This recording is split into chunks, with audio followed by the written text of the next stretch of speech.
Gemeente, goeiemorgen. Welkom vanoggend by die erediens.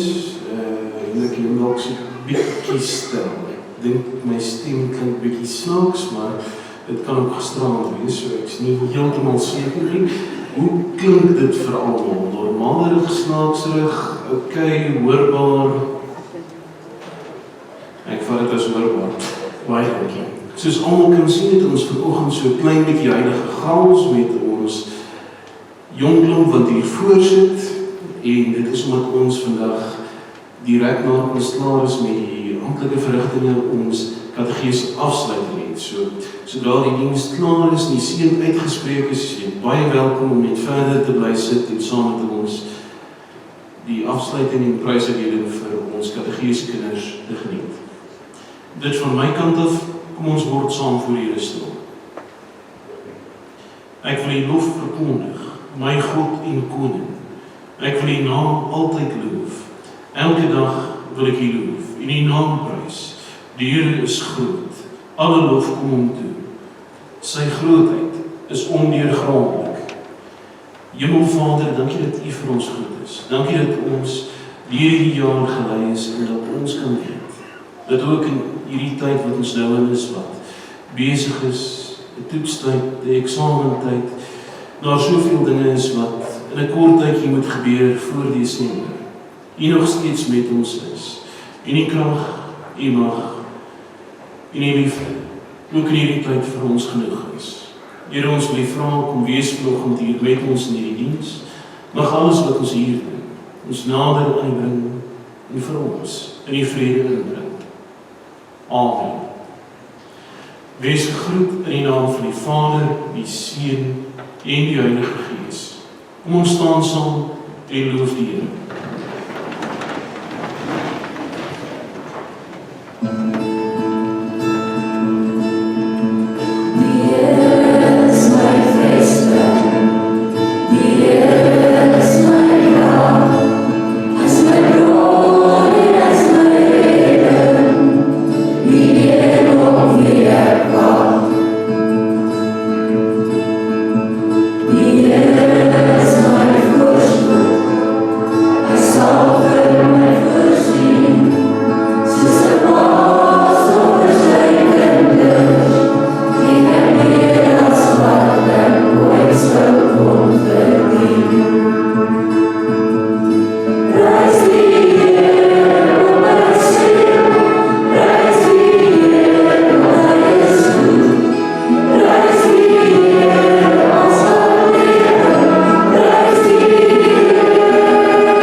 Vanoggend gaan ons 'n kindermoment hê, maar ek wil asseblief vra dat die kinders waar hulle is, bly sit. Want ek is nie 100% seker as almal hier voorkom, of ons almal weer in die volgorde wat hulle moet wees, gaan kry voor die diens klaar is. So as julle my sal vergewe, ek gaan net onder toe kom en met julle kom gesels.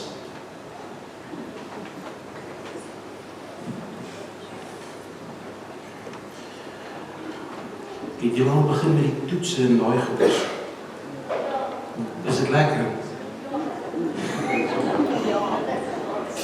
Die wat nie weet nie, daar was 'n baie duidelike ja en 'n spul nee is.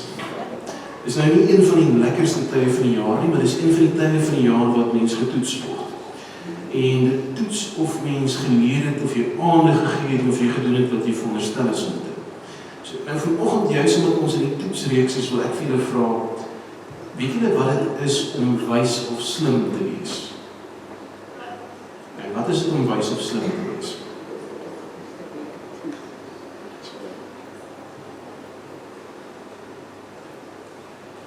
Is jy geweet?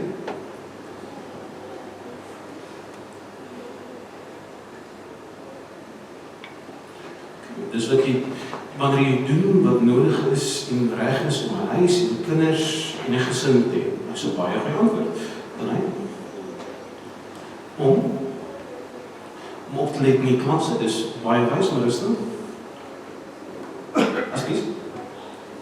Baie kennis te hê, ja, klink.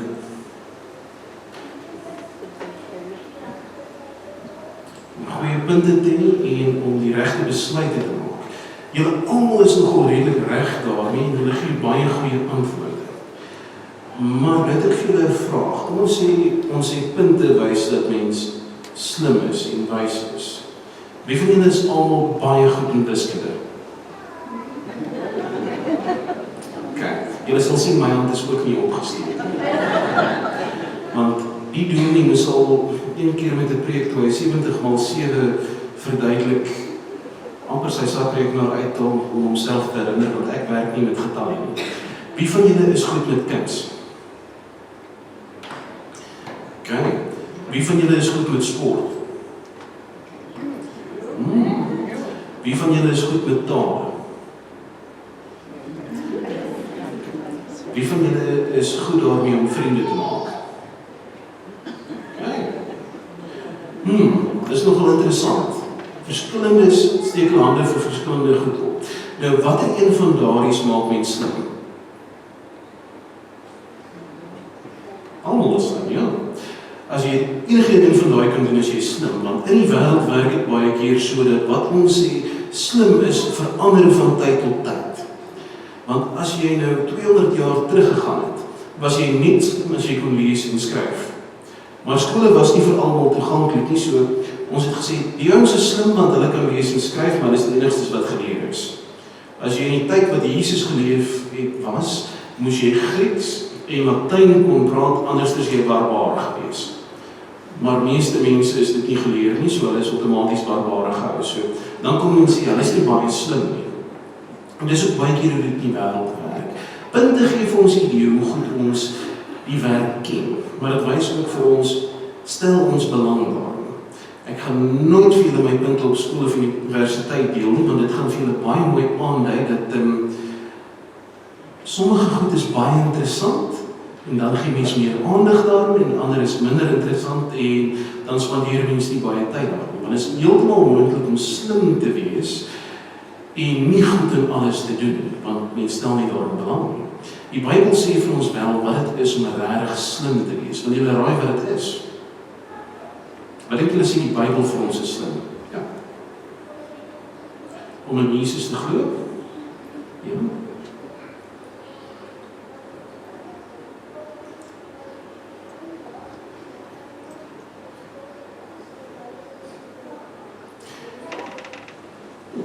Wysheid is om dankbaar te wees dat dit met ons beter gaan as in die verlede. Dit is 'n baie goeie antwoord, ja. Bybel lees, ja. Die Bybel sê vir ons, wysheid of om slim te wees, is om God te dien. Om te doen wat sy wil is, en as ons dit doen, dan het ons altyd wysheid, en ons altyd op die regte koers. Want julle geweet, 200 jaar terug in die Bybel gesê, Ons moet God dien. Dink julle die Bybel het 400 jaar terug gesê?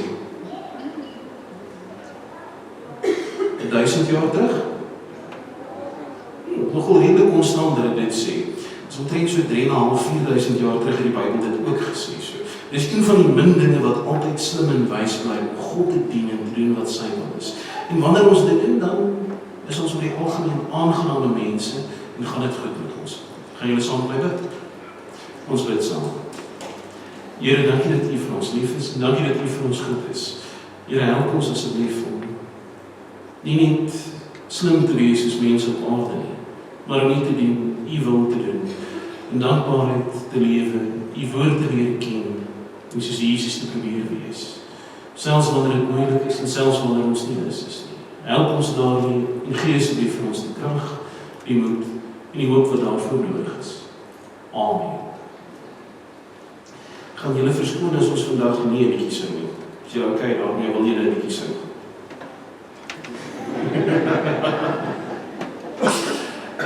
Dis die een gevaarlike ding as mens met kinders werk en vir hulle vra, hulle antwoord met absolute eerlikheid. So julle word vandag verskoon, want die oorgrote meerderheid het gesê, nie ons wil nie.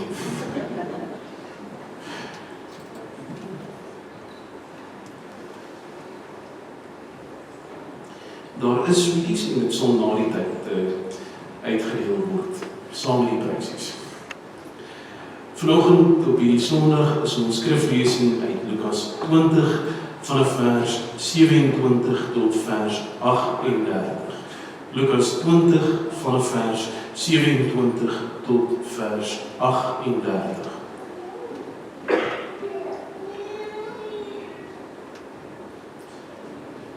Kom ons neem 'n oomblik en vra die Here om by ons te wees. Here, dankie dat U vir ons goed is. Dankie dat U elkeen van ons ken, behoed, bewaar en die pad meeloop. Dankie dat ons vandag hier in November nog steeds hier kan wees. Here, dankie vir die wonderlike reën wat geval het wat so broodnodig is. Dankie vir die wete dat U op die regte tye nog sal stuur en na ons sal omsien. Here, U weet wat elkeen van ons se behoeftes is. U weet wat ons harte aangaan. U ken ons vrese, U ken ons hoop. Kom wees daar met ons vanoggend. Hier waar ons uit die woord lees, mag ons vandag hier van U ontvang wat U vir ons bedoel het. Amen. Lukas 20 vanaf vers 27. 'n aantal Sadduseërs, dit is die mense wat ontken het dat daar 'n opstanding uit die dood is, kom toe nader en vra vir Jesus: Meneer, het Moses vir ons voorgeskryf, as iemand 'n getroude broer het, wat kinderloos sterf, moet hy met sy broer se weduwee trou, en vir sy broers kinders verwek. Nou was daar 7 broers. Die oudste het getrou en kinderloos gesterf. Ook die tweede en die derde het met die weduwee getrou en kinderloos gesterf. En so het dit met al 7 gegaan. Daarna het die vrou ook gesterf. Die vrou, nou, wie se vrou word sy by die opstanding? Al 7 het ons met haar getrou. Jesus sê vir hulle, in hierdie wêreld trou mense met mekaar, maar die wat waardig geag is om deel te hê aan die toekomstige wêreld en aan die opstanding uit die dood, trou daar nie meer nie. Hulle kan ook nie meer sterf nie. Hulle is soos engele. Hulle is kinders van God, omdat hulle die dood opgestaan het. Dat die dooies opgewek word, het Moses aangedui, waar hy in die gedeelte oor die doringboos praat, van die Here, die God van Abraham, die God van Isak, die God van Jakob. Hy is nie die God van die dooies, maar van die lewendes. Want by hom leef hulle almal saam. Tot daar so kom ons skriflesing vanoggend.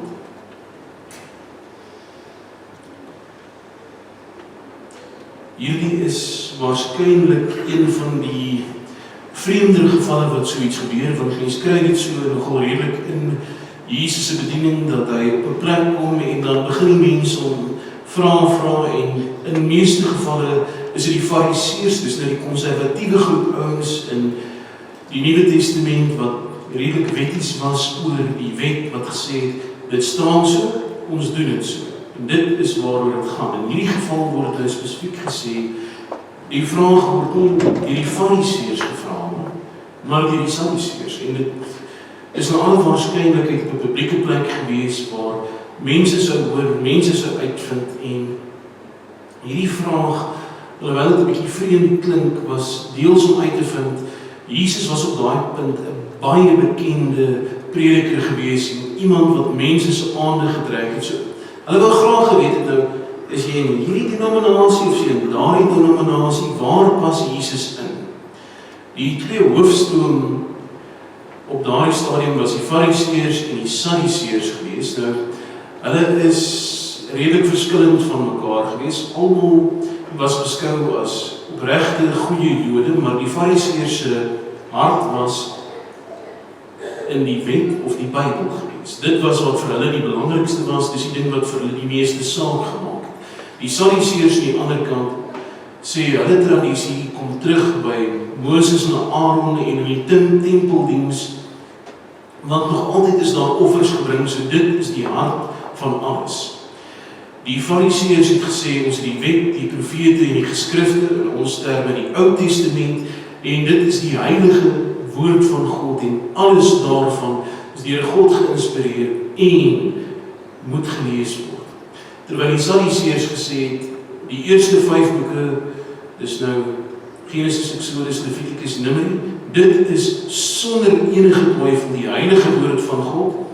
Die res kan jy lees, maar hulle is nie heeltemal so seker hoe belangrik dit is of watter rol dit speel nie. Dit is nou maar een van daardie dinge. En dan het die Fariseërs meestal normale mense gewees, middelklas ouens, terwyl die Sadduseërs was meer die grand ryk ouens gewees, so bietjie meer tyd, bietjie meer geld gehad. En die groot verskil het ingekom in hoe hulle een belangrike ding sien. Nou, 'n gelowige vandag glo dat hierdie lewe is en na hierdie lewe dan gebeur daar iets. Jy gaan hemel toe of jy gaan hel toe. Die Fariseërs was ook so gewees, hulle het geglo as hierdie lewe verby is, dan is daar die opstanding en die doodheid en dan is mens in die paradys. Of op 'n plek wat 'n bietjie warmer en ongemaklik is. Die Sadduseërs se opinie was, jy leef hier op aarde en dan is jy dood. Klaar. Niks verder. En dis die einde daarvan.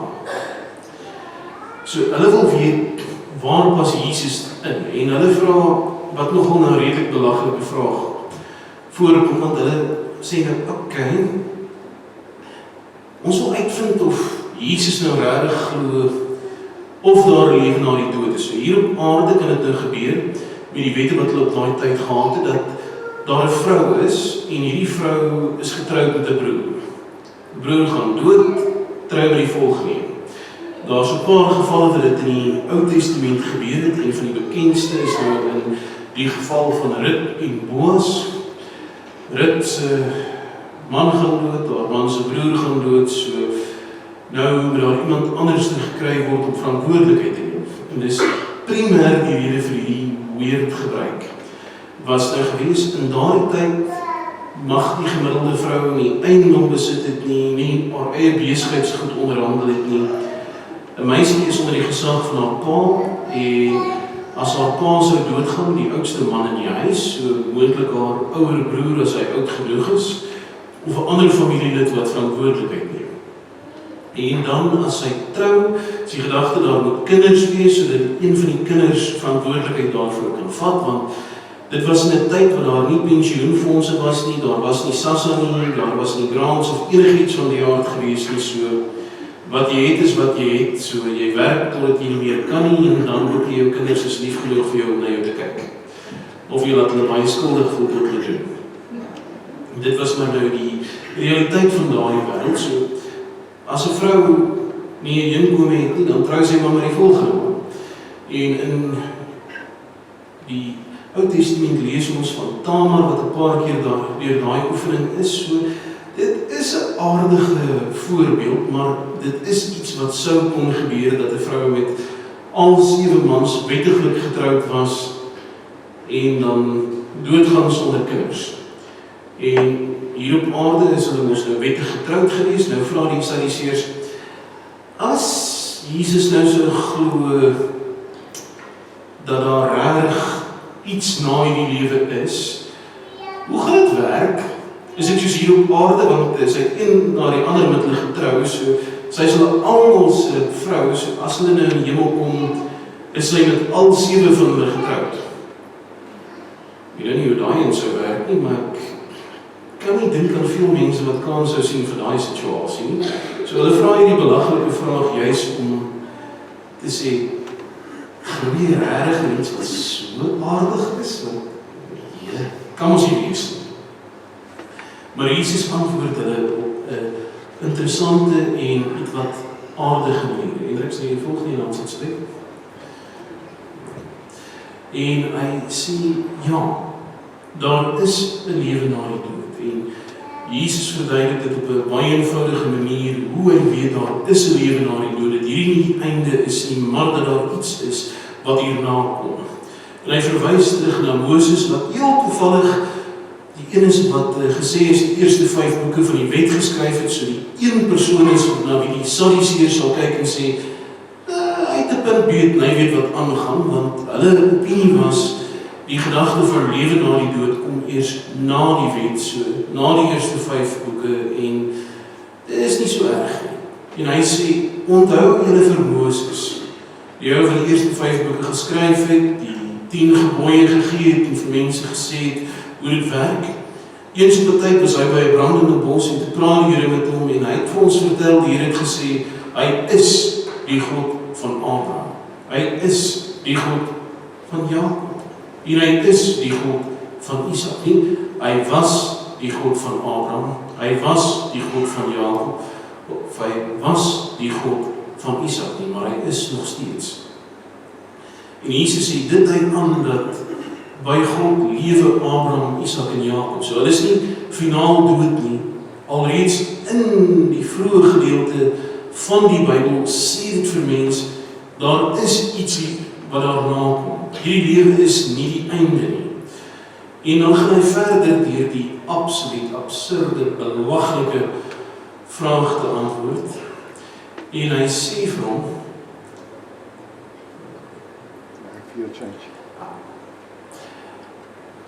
daar is 'n lewe na die dood, maar in hierdie lewe trou jy.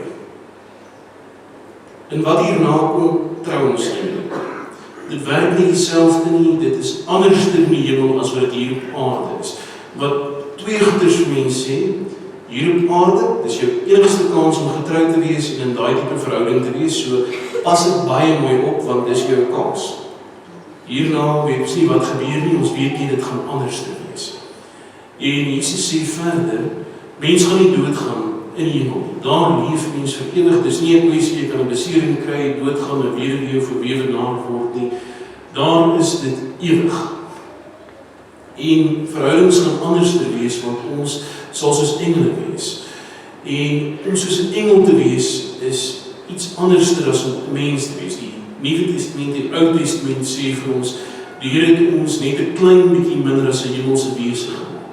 Die hemelse wese is wat die engele is, wat God se gesaand is, wat doen wat God wil hê mens moet doen. Dis 'n terugkeer na hoe die mens heel in die begin geskep was, want as jy nou in Genesis gaan kyk, dan kry jy ons Adam en Eva daar heel in die begin, en hulle word gesê wat om te doen, en toe hulle nou nie doen wat hulle veronderstel is om te doen, die sê die Here vir hulle, okay, nou gaan julle doodgaan. Nie nou laat dit nie, maar julle lewe is nou beperk.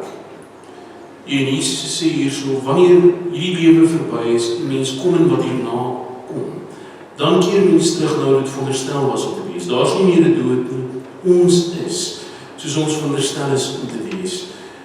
En dit gaan anders te wees as hier op aarde. En ons kry so op 'n paar plekke leidrade waar Jesus vir ons sê hoe die hemel gaan wees, wat nie die lewe na die dood gaan wees. Want hy gee nie vir ons verskriklik baie besonderhede daaroor nie, maar in Lukas 16 dan kry mens die verhaal wat Jesus vertel het van Lazarus en die ryk man. Hy vertel, daar was 'n baie ryk man, maar hy was 'n bietjie van 'n, ons sê varkryk gewees, ongeskik, lelik met mense, misbruik gemaak van almal, nie ondergee in die wet van God nie. Hy's 'n slegte ou gewees. En terselfdertyd was daar 'n ouetjie Lazarus wat die Here lief gehad het, maar dit het met hom redelik swaar gegaan. Hy was 'n bedelaar, maar ten spyte daarvan het hy die Here gedien, geëer en gedoen wat God se wil is. En Lazarus en die ryk man gaan omtrent op dieselfde punt dood. En mense sal dit nie glo nie, maar die bedelaar Lazarus wat in die Here geglo het, hy beland in die hemel, in die paradys. Hy sit by Vader Abraham, die belangrikste ou vir die Jode in hulle geloof. En die ryk man, sê die nuwe vertaling vir ons, word gelukkig. Hy is op 'n plek waar dit warm is en dit baie ongemaklik is en hy verskriklik dors is. En hy vra vir die Here, is daar nie 'n tweede kans nie, is daar nie iets wat hy kan doen nie? En daar word gesê, jou kans is hier op aarde gewees om jou gereed te kry vir dit wat hierna volg. Het sê vir ons dat dit wat hier op aarde is, nie dieselfde is as in die hemel nie. Dat ons posisie, ons geld, ons gesag, daardie goeders dra nou nie heeltemal oor nie. So, as iemand nou op hierdie stadium die belangrikste man op aarde is en doodgaan, beteken dit nie hy gaan hemel toe of daardie belangrikste persoon wees nie. Hy kan dalk op 'n warm plek kom as hy nie geleef het soos wat die Here wil hê nie. Terwyl die armste bedelaar wat die swakste posisie ooit was, in die hemel kan kom as hy die Here gedien het en geëer het. Ons sien ook in Openbaring van Jesus se ander preke waar hy vertel hoe dit gaan anders te wees. Hy sê die leeu en die lam gaan langs mekaar wees en dit is teoreties moontlik vir 'n leeu en 'n lam om op hierdie stadium langs mekaar te sit, maar die kanse daarvan is baie groot as die een nie besig is om die ander een te eet. So, die orde van die wêreld sal nie anders te wees as hier op aarde. Openbaring 21 vertel vir ons hoe die nuwe Jerusalem sal wees, die strate sal van goud wees. Nou, goud weet ons is een van die waardevolste goeders hier op aarde, en kan mens nou dink as ons hier in Kaltenwil in plaas van teer gebruik en die strate met goud geteer het. Ek dink ons sou nie 'n krisis gehad het met die kragdrade wat gesteel word, maar eerder die pad wat opgegrawe word en weggevat word. Maar Jesus sê basies daarmee, die ding wat ons beskou as een van die heel belangrikste goed is, soos die teer. Kyk, dit is daar, maar het maak nie regtig saak nie. Want hy sê vir ons dat dit wat hierna kom, is soveel anderster as hier op aarde. Dit kan nie vergelyk word met mekaar nie. Hy sê vir die Sadduseërs wat hom probeer uitvra en nou wil dat hulle redeneer, okay, so dis die eerste man, so hy die eerste posisie, so hoe gaan dit in die hemel wees dat, ja, daar is 'n hemel. Maar, dit gaan nie wees soos hier op aarde nie. Alles gaan wees soos die Here wou hê dit moet wees van die begin af. Alles gaan herstel word, nou hoe dit moet wees. Dit is belangrik om dit te doen, want Jesus wil eintlik hê hulle moet iets besef. Dat hier op aarde, dit is ons enigste lewe wat ons hier het. Dit is nie die einde van alles wat is, was en ooit sal wees nie. Maar, dit is ons enige geleentheid om onsself gereed te maak vir dit wat hierna kom. Jesus sê vir die Fariseërs dat hulle nou nie gefokus moet wees daarop om nou te gaan uitwerk, okay, dis hoe dit moet wees, dis die kwessie daar, dis wat daar gaan gebeur, lysie maak, aftik, en daai dinge nie, maar hulle moet gefokus wees daarop dat hulle in die hemel kom. Nou in die hemel te kom met mens, doen wat hulle veronderstel was om te doen, die wet onderhou, God se wil doen, daarna streef, om te wees soos die engele, wat nie anders te kan, as om God se wil te doen wat hy vra. Maar die oomblik dat mens dit begin doen, verander mense lewe nogal redelik drasties. Want het is altyd lekker om reg te wees. Die Sadduseërs is ook maar mense soos ons gewees. En van die grootste pret wat mens het, as jy nou met iemand stry en dan vind jy uit, ek was reg. Dan mens nou lekker invryf. Mense sê vir hulle, dis nie waaroor dit gaan nie, dis nie die punt nie. Het gaan nie oor wie reg of verkeerd is nie, dis gaan daaroor, is jy reg vir wat hierna kom? Is jy reg daarvoor dat as jy vanaand jou kop op die kussing neersit, jy nie môreoggend wakker maak nie, maar jy iewerster, en dit wat hierna kom jou oë oopmaak. Is jy reg dat as jou oë oopgemaak word, jy in die hemel gaan wees? Of gaan jy so besig wees met gemors, dinge wat nie saak maak, dat jy jou oë oopmaak en, het is 'n bietjie warm hier so. En nie net al of Appington nie. Maar die plek waar mens gelouter word by die hel is, waar jy nie is, waar mens nie in sy teenwoordigheid kan kom nie. Jesus kom vertel hierso, Lukas 20, mens is veronderstel om daarop te fokus, om jou lewe so in te rig, dat ons seker sal wees wat hierna kom. Moenie te veel worry oor die toekoms nie, hy kyk na homself, leef vir vandag, en maak in hierdie oomblik seker dat die mense wat in jou lewe geplaas het, weet dat jy hier dien. Die verhoudings wat vir jou gegee is, wat jy net hier op aarde, sal hê soos wat dit nou is, waardeer word. Die man of vrou wat in jou lewe is, het jy net nou. Hierdie is jou enigste geleentheid om seker te maak, hulle weet jy is lief vir hulle, jy gee om, en om God se liefde aan hulle te openbaar. Die werk wat ons gegee is, het ons net een kans om te doen. Die as jy geseën is met kinders of kleinkinders, hierdie is jou een kans om 'n rol te speel, en 'n verskil te maak, en seker te maak dat hulle ook eendag, as hierdie lewe tot 'n einde kom, in die hemel gaan. Want ja, hierdie lewe is nie die einde nie, maar hierdie is ons kans om gereed te maak vir dit wat hierna kom. Dus kom ons word saam stil vir die Here en vra hom om ons te help en vir hom te lewe. Kom ons bid saam. Hemelvader, dankie dat U vir ons goed is. Dankie dat ons mag weet dat hierdie lewe nie die einde is nie. Dat ons arm mag wees, nie die slimste nie, nie die sterkste nie in alles uitblink nie, maar nog steeds U kinders is. En as ons U wil doen, ons eendag in die hemel sal wees, gelyk is, net U wil daar sal kan doen. Here, help ons asseblief, om nie so vasgevang te raak in hierdie wêreld dat ons hier wil wen, hier wil voorkom, hier die belangrikste wil wees.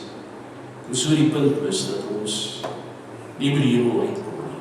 Here, vergeef ons asseblief vir elke keer wat ons meer gefokus was daarop, om reg te wees of om voor te kom, as wat ons gefokus was daarop U woord te ken, U wil te doen.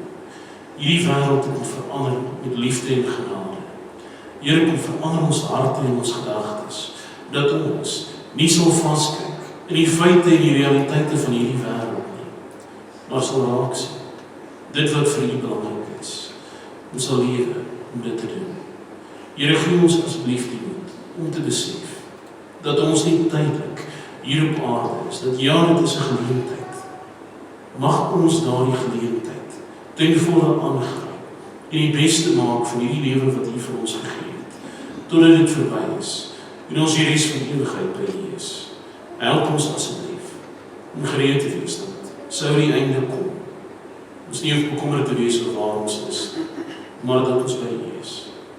Lei ons asseblief en wees met ons. Here, ons vra hierdie dinge, nie wat ons het verdien nie, maar alleenlik hierdie genade. Amen.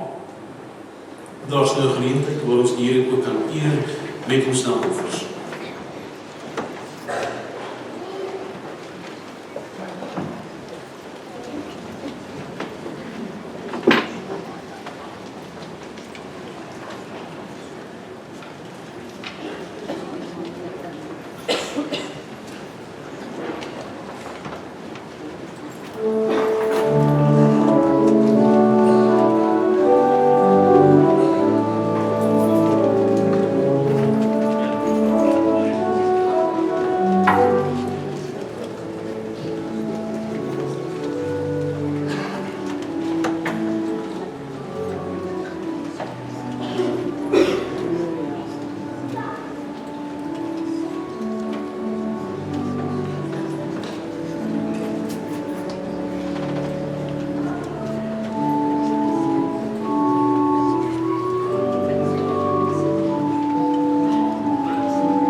gaan staan vir ons slotlied, die seën gaan uitgespreek word, ons gaan die lied daarna sing en dan wil ek vra dat ons weer sit om saam vir ons kategese groep geluk te wens met die jaar wat verby is, want ons moet ook maar onthou met elkeen van hulle lope wat hiervoor was, dan sê ons as gemeente, ons is getuies van die beloftes wat gemaak is, en die proses wat geneem word in hulle Christelike offering.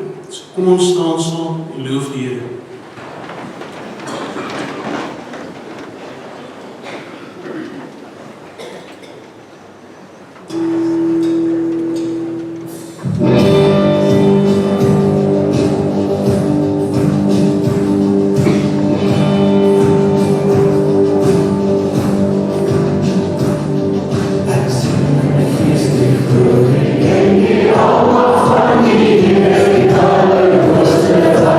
Liefde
die liefde van God ons Vader en die saamwees van die Heilige Gees ons lei, ons dra en ook ons beskerm, nou maar tot in ewigheid. Amen.